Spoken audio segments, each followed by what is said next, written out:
Buen día y bienvenidos nuevamente al canal de YouTube de Mario Ardón Mejía.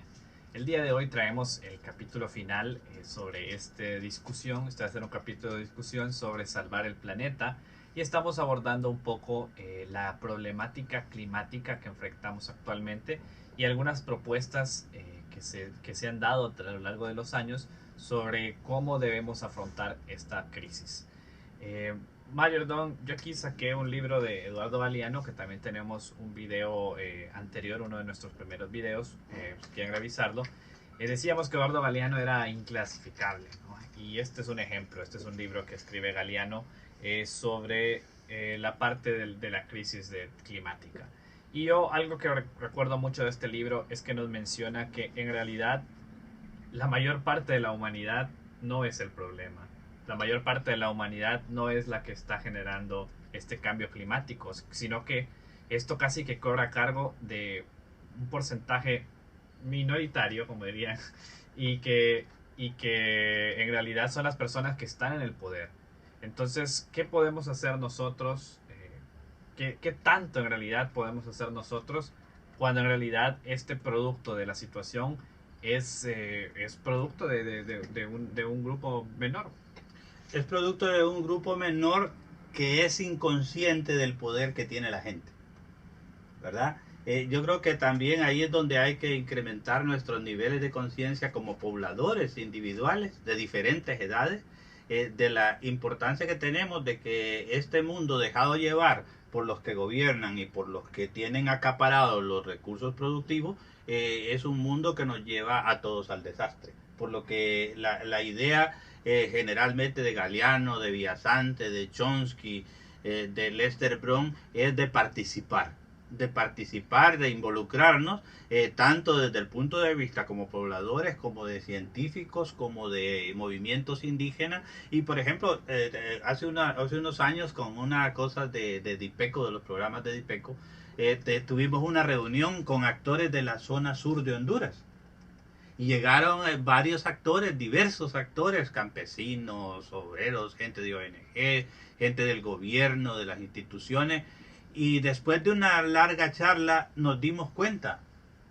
Y yo les digo, miren, en esta reunión está demostrado de que el problema ambiental no es tan grande y no es tan fuerte. Lo más difícil es ponernos de acuerdo entre los diferentes agentes interesados institucionales frente a esa realidad. O sea que por ahí también hay un problema de gobernanza, de articulación, de visiones y de esa voluntad de trabajar en común frente a un problema complejo. Y no trabajarlo cada quien buscando feligreses, buscando votos, buscando, sino que esto es algo que hay que definirlo desde una nueva perspectiva que incluya los últimos y los demás, que incluya la generación de confianza a nivel de los territorios, de la constitución de grupos sociales que de alguna manera a nivel del territorio se articulen. Y esta constitución de grupos sociales no es solamente de esos que se creen que por tener la personería jurídica ya son legítimos. A veces tenemos muchas organizaciones sociales e incluso profesionales en Honduras que creen que el tener la carta de constitución y los sellos a nivel político, a nivel gremial, que creen que eso les da legitimidad. No, la legitimidad la da esa pertinencia, esa constancia, esa presencia en el territorio. Entonces quisiéramos hablar también de un movimiento futuro de generación de confianza en el territorio, donde por ejemplo las personas, 5, 10, 15, 20 personas que dicen estamos de acuerdo, estamos preocupados, vivimos cerca, y fueran formando grupos de confianza, inscribirse en una base de datos de una institución consistente que quiera participar de esto, o de varias instituciones, inscribirse en una base territorial donde, por ejemplo, en el Distrito Central hay, digamos, 300 grupos de confianza constituidos. Se planifica una asamblea donde los que coordinan la asamblea no van a decir qué hacer, sino que con esa asamblea de 300 grupos de confianza se generan las condiciones de qué hacer frente al futuro. Porque ¿qué pasa? Que generalmente estamos convocando a la gente para decirle qué hacer. y no para construir qué hacer con ella. Yo creo que por ahí es donde podríamos entrar en un proceso más democratizador que trascienda los partidos políticos. Hemos encontrado municipalidades en México de más de 30,000 habitantes, ¿verdad? Donde, por ejemplo, ya los partidos políticos se han desarticulado porque la gente dice no queremos partidos políticos y entonces plantean todo un proceso de desarrollo municipal apartidario donde las ejecuciones son más puntuales y donde ahora los partidos políticos han tenido que convertirse en los mejores casos en bibliotecas, en centros comunales, las casas de los partidos. Ajá, las casas de los partidos. Entonces como que estaríamos ante una sociedad más despolitizada en el sentido partidario y más comprometida con el desarrollo propio. Yo creo que esas son posibilidades que ya comienzan a dar visos de realidad y de posibilidad. Yo creo que voy a querer que regresemos un poquito a Honduras para la conclusión. Pero estamos hablando de una problemática global y creo que uno de los grandes problemas es que son los países desarrollados los que más contaminación producen, los que más son responsables de esta crisis, pero son los países en vías de desarrollo los que van a sufrir la peor parte de esto, ¿no? Y lo vimos, por ejemplo, en el caso ahorita con el COVID y con las vacunas, ¿no? Vimos... Y con las tormentas. Y, sí, al momento que hay una crisis, los países desarrollados pues tienen los medios para poder mitigar esa situación. Por algún tiempo. Pero los que peor la van a pasar son los países como Honduras, que en realidad en cuanto a porcentajes es muy poco lo que están produciendo del cambio climático. Entonces creo que eso es algo que también no sé por dónde se le debe de entrar, ¿no? Ese problema global, político global. Creo que hablamos de la vida de consumo de Bauman y creo que incluso quién está dispuesto a ceder sus propias cosas, sus propios viajes. Aquí tenemos libros que vienen de España, que vienen de Estados Unidos, ir a congresos a otros países. O sea, creo que ahí es donde creo que entra un poco de quién tiene que ceder. ¿Quién tiene que ceder o nos hará ceder la realidad? ¿Verdad? La realidad, en el caso de esta pandemia ya hemos visto cosas, pero hemos visto también el repunte de algo que en estos países nos volvíamos como indiferentes, que era el desarrollo de lo virtual, de esa capacidad de lo virtual de poder dar una conferencia ahora, estar difundiéndose, quedar colguindada para ser utilizada. Yo creo que también han surgido oportunidades que deben estar teniendo en cuenta. Pero la complejidad vista desde una visión triangular, como estábamos hablando, que tenemos en este ámbito acá, la parte, digamos, de la emergencia climática, pero acá tenemos la emergencia de la contaminación y de un posible conflagración nuclear, que hemos estado a minutos por desobediencia de algunos de los encargados de apretar la válvula para hacer el ataque, es que nos hemos salvado. Y esta crisis de democracia, esta crisis de gobernanza, de legitimidad, de gobiernos metidos en el crimen organizado, que jamás van a poder estar de acuerdo en mejorar las condiciones del territorio, de las personas, e incluso arriesgándose ellos y arriesgándonos a toda la sociedad, a toda la humanidad. Entonces por ahí es que creo que esta visión que se plantea de manejo sistemático que plantea el Lester Brown y de la pertinencia en la parte política y social que nos plantea Noam Chomsky, y la pertinencia más económica desde el punto de vista de Bill Gates, por ejemplo. Creo que esas visiones no vistas por separado son las que nos pueden ayudar a identificar propuestas lúcidas frente al futuro. De tanto, porque aquí es una visión de que esto no afecta solo a los pobres. Toda este efecto ya lo hemos visto en Nueva Orleans, ya lo hemos visto en otras situaciones, y también, por ejemplo, esto del calentamiento global estaría afectando a muchas de las grandes ciudades localizadas en costa, ¿verdad? Entonces, como que el actuar con cierta pertinencia puede ayudarnos a hacer cosas que nos permitan actuar frente al futuro, incluso de ocurrir este tipo de catástrofe. Y cada vez, lo cierto es que cada vez el tema de cambio climático es un tema más político a nivel global, ¿no? Tenemos Hace poco acaba de salir un presidente de Estados Unidos que es de los que niega el cambio climático, ¿no? Que dice que no existe, que es un invento de los chinos, yo voy a decir incluso. Y hay E toda un... incluso casi nos lleva a una conflagración nuclear con Sí, todas sus locuras. y sacó a Estados Unidos del Acuerdo de París, que ya volvió a entrar ahora ahora que está Biden en el poder. Y habrá que ver qué pasa, ¿no? Pero es una facción completa, no es solo el presidente Trump, sino que es una facción completa, no solo en Estados Unidos, sino a nivel mundial, Sí. de personas que ven amenazado su patrimonio capitalista, por así decirlo, por medidas que para ellos se van a ver afectados, piensan. Incluso están surgiendo a nivel religioso movimientos mesiánicos, Ujú, de los ¿verdad? En humanos. Estados Unidos, ahorita por ejemplo en Estados Unidos, conozco casos cercanos de grupos religiosos que previendo lo que iba a pasar con Trump, se han ido a meter a las montañas, a vivir a las montañas en comunidades de 60, de 50 familias, tratando de evitar, ha venido a darle la razón hasta el ataque al Congreso, al Capitolio, ¿verdad? Entonces tenemos un movimiento evangelístico que también puede ser, está como activo en este tipo de dar como argumentos a este Sí, y tipo es de la parte visiones. también de la expansión de las noticias falsas, ¿no? Y todo este tipo de cosas que las redes sociales, de cierta forma, no han todavía tomado por completo la responsabilidad que tienen de hacer ese tipo de distribución. Pero bueno, yo aquí vengo, este libro lo terminé de leer hace poco, como dije, es de este año. E incluso Bill Gates habla un poquito de los efectos de la pandemia. Incluso algo que me llamó mucho la atención es que dice que sí hubo un bajón en cuanto a la contaminación durante el año pasado, pero que no fue ni por cerca lo necesario, ¿no? En este libro, Bill Gates lo que propone es llegar a llegar a cero la emisión de gases de efecto invernadero, y él propone cómo. Creo que hablamos de capitalismo, hablamos de política.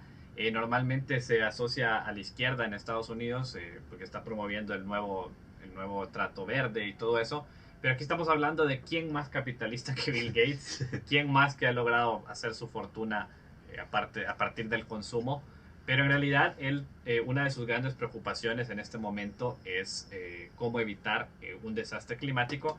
Y en este libro muy interesante él lo aborda desde la parte tecnológica. Creo que Bill Gates de cierta forma dice, bueno, sintámonos orgullosos del progreso humano, pero ese mismo progreso humano que ha causado esto tiene la capacidad para encontrarle la vuelta. Sí. Entonces, por ejemplo, esta es la consistencia de Lester Brown, que en este libro nos pone una propuesta, dice Plan B, ecología para un mundo en peligro.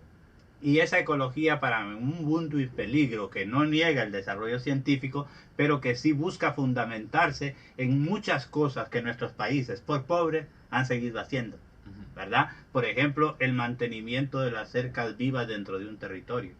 Eso genera una serie de elementos y de condiciones para la estabilidad climática del territorio, o por ejemplo el manejo de árboles, cultivos, con terracerías dentro de nuestros espacios, la conversión de amplios territorios que producto de la carencia de mano de obra en nuestros espacios rurales han podido regenerarse en los últimos 30, 40 años. Creo que este tipo de salidas, nuevamente mejor gestionadas, donde ya se ha acumulado una mejor cantidad de materia orgánica, de biodiversidad, de mejoras en el clima, de enriquecimiento de la capa fértil del suelo, de renacimiento de los nacimientos de agua. Y por ejemplo encontramos como en Olancho esas experiencias de cultivar cacao climáticamente inteligente, teniendo en cuenta la dirección del sol, con una diversidad de plantas, además de cacao, locales y externas. O sea, enriquecer nuestra biodiversidad y sobre todo enriquecer nuestras alianzas y desarrollar, afinar propuestas. Por ejemplo, con cacao climáticamente inteligente podríamos reconvertir ese montón de potreros, de áreas de potreros degradados, sin árboles, sin esto, podríamos reconvertirlos con una propuesta económica aliada a lo local, pero también con sus visos puestos en lo internacional, en Suiza, en Alemania, donde podríamos hacer una coexistencia, donde los esfuerzos por conservar, por ejemplo, en esta línea de cacao, Aprosacao en Olancho, por ejemplo, con el apoyo de Helvetas, tiene, por ejemplo, programas de reforestación a 50 años, donde al campesino se le reconoce la presencia de árboles en su parcela anualmente, de tal manera de que a 50 años vamos a tener como una propuesta, ¿no? O sea, es el momento de ponernos alerta, ¿no? y de revalorizar y de proyectar consistentemente frente al futuro, donde la academia y la ciencia estarían listas para sistematizar, para documentar, para ir viendo los aciertos y los errores en esta visión de partir de ideas claras, de ir de lo simple a lo complejo, de estar pendientes del error y de la documentación. Creo que es parte de esa visión frente al futuro, integrada junto a los pueblos campesinos e indígenas y urbanos, la que debemos buscar de hacer. Sí, yo creo que rápidamente, a mí la verdad me gustó el libro, lo recomiendo primeramente todo porque está actualizado, está la información más actualizada que va a encontrar de una forma digerible, y aparte está muy sistematizado. Bill Gates básicamente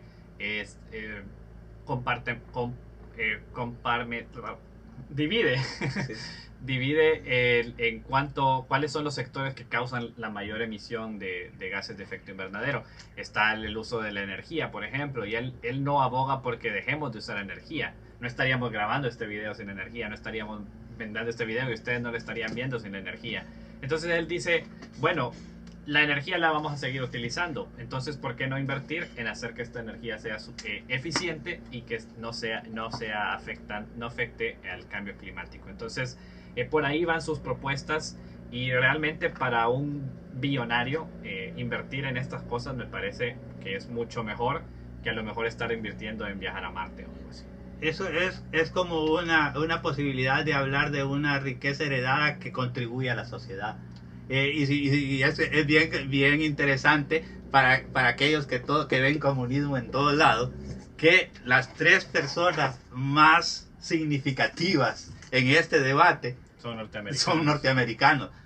Lester Brown, Bill Gates y Noam Chomsky. O sea que estamos ante propuestas lúcidas, ante personas que han tenido oportunidades y que han sido propositivos. Por ejemplo, este esfuerzo de Lester Brown de liderar desde el Instituto de Recursos Mundiales una visión sobre la situación del mundo y estar atento a las diferentes temáticas, regiones, conflictos, nos pone como, si ustedes pudieran ver, casi seguro vamos a tener libros como estos sobre la situación del mundo del 2019 y del 2021, que podría ser interesante ver cómo esta trayectoria y estos personajes han influido y tienen una propuesta digna de tener en cuenta frente al futuro. Este libro también es del año pasado y es más o menos toca un poco esta misma temática. Ya vimos que Chomsky desde 2001 está hablando de estos temas, quizá desde antes. No sé si nos da una pequeña reseña de este libro y luego pues nos comparte una conclusión. Si es posible, la trae aquí a nuestro territorio Honduras. Este libro es como el resumen de la vida y de las preocupaciones de Noam Chomsky frente al futuro, donde él ha tenido fuertemente la visión política, ¿verdad? De cómo esta visión política muy arraigambre desde América Latina. Él admira mucho Centroamérica, incluso descubrió una nueva lengua de las señas en Centroamérica y Nicaragua. Entonces, es un tipo, tiene una hija nicaragüense, es un tipo muy informado y que ha querido mucho nuestra región, y yo lo veo a él como él nos habla en esa síntesis que quiero retomar de alguna manera, de que él en este libro nos deja claro el problema de la evidencia climática científicamente manejable, el problema de la contaminación y de la posibilidad del incremento en la parte nuclear, pero también esa parte de base que es la crisis de democracia en nuestras sociedades, tanto en las sociedades de nuestros países del tercer mundo o países pobres, como también en las sociedades de los países ricos. Entonces creo que esta alerta de Noam Chomsky es como la clave para hacer un alto y echarle una mirada a las propuestas de Lester Brown e incluso de Bill Gates como una forma de hacer las cosas. Y como decía en alguna parte de la comunicación de esta presentación, el hecho de incrementar la participación más horizontal en el caso de Honduras, donde por ejemplo ya dejemos de elegir a esos patronatos donde siempre están las mismas 5 personas, a esas juntas de agua donde están siempre las mismas 5 personas, a esas sociedades de padres de familia donde están y que no han sido elegidas en asamblea. Entonces yo creo que el hecho de comenzar a articular, a crear confianza, a crear organización y articulación orgánica en el territorio es clave. Ya hay ejercicios interesantes, por ejemplo en la zona de los valles de Santa Bárbara hay por ejemplo organizaciones territoriales de más de 800, casi 1000 o 1200 ahora, comunidades organizadas, articuladas en un solo patronato regional. O por ejemplo COSEPRADIL en el suroeste de Honduras inició con unas campañas apoyadas por CRS, con unas campañas reales de dotación de agua a nivel comunitario en lugares resecos, elevados, donde no iba a llevar el agua, y lograron traer agua de las partes altas y llevarla y poniendo hasta microcontadores no para negar el agua, sino para eficientar el uso del agua, y luego comenzaron a comprar territorios, a gestionar territorios, ya no solo para conservar el bosque, sino también para conservar el agua, pero para contemplar la biodiversidad. ¿Y qué pasa? Que ahora tenemos que en el suroeste de Honduras también está esa fuerza social, ese ejemplo de cómo articularse en torno al agua, en torno al territorio. Y antes esa gente hacía unos encuentros de desarrollo del agua, pero ahora hacen unos encuentros de desarrollo territorial. Yo creo que ese tipo de efervescencia social práctica con respuestas concretas es la que nos hace falta en nuestro país para seguir adelante. Tenemos ejemplos, por ejemplo, el conflicto de la Tigra.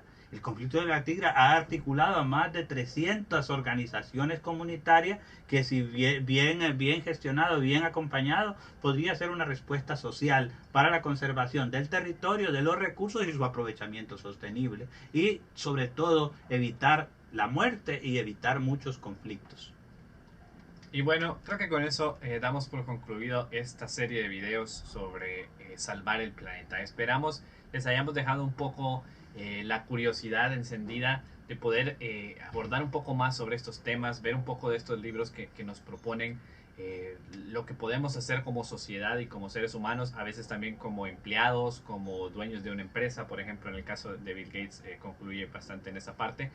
Y qué más que, como dice Mario también, ser activos en la parte política, porque al final es esas personas que toman decisiones quienes tienen la responsabilidad y quienes tienen el poder de tomar esas decisiones a favor de este tipo de iniciativas. Así que bueno, con eso concluimos todo. Les recordamos siempre que nos den me gusta si les gusta el video, se suscriban al canal y nos compartan en redes sociales. Esperamos verlos en siguientes videos. Gracias. Muchas gracias.